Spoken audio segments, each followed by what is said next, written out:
Hi, Rick Forrest. If you're watching this video, you probably bought one of my calls. And even if you don't have one of my calls, you can take this lesson and use it for the call that you've got. There's two basic sounds I make trying to call a javelina. One is I try to emulate a baby javelina that's been separated from the herd. And the other call I use sounds like pigs getting in a fight with a lion or a bobcat or a bear or amongst themselves. And it just depends on the time of the day. Sometimes the pigs respond real good to the baby pig call. Other times they want to hear that pig fight. So you'll have to see how the herd reacts when you're calling, see which sound they prefer, and that's the one you want to use if you can see them in sight. When I'm calling blind, I'll do both. I'll mix it up. I usually start out with the baby pig call for a while, and then if I'm not getting any response, a few minutes into that, I'll try the pig fight. I generally call for at least 5 minutes. I've called pigs from easily 1,000 yards away.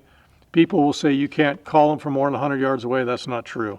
I think when you step on a herd and spook them and they run off and you hit the call, they come back, it's because they've left little ones behind, and that's what they're coming back for. When I've called them further out, they've come in. When you're calling, they're running to you. The minute you stop calling, they stop. So you got to kind of stay on it. You'll hear them first. So you want to listen for that woof. And then if I'm bow hunting, I stop calling when they get to about 30 yards. Otherwise, they're going to be in your lap. Stop at 30, woof back at them. They'll calm down and they'll come right in for a nice 20-yard shot or closer with a bow. So the first sound I make is a baby pig call.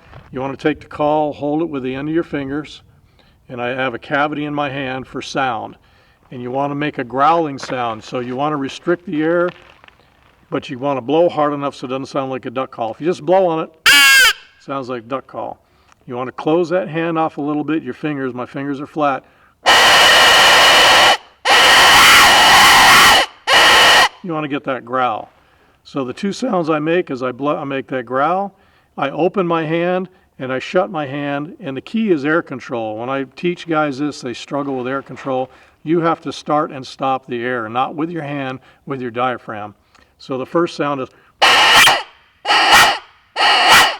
so I'm opening my hand, shutting it, and shutting the air off.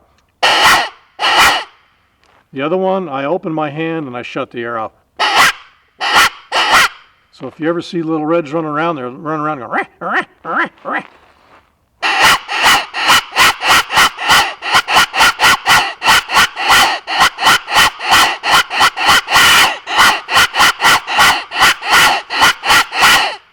That's kind of how I do a little sequence for a baby pig. Again, I'm shutting that air off with my diaphragm. When I'm done, it feels like I've done a bunch of sit-ups.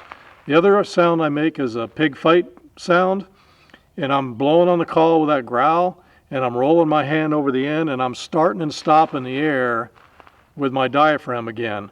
I'm just not wailing on it. I'm starting and stopping the air.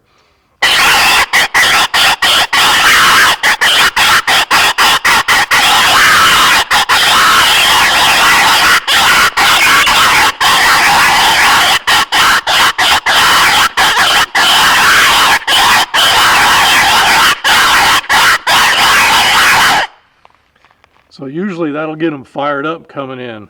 If neither one of those works, the herd just didn't want to call during that time. But you keep after it long enough and you're going to get pigs to come in. Like I said, we've killed a pile of pigs, and the vast majority of them is because of the call. So give that a shot. If you have any questions, reach out and contact me, and I'll step you through it in person.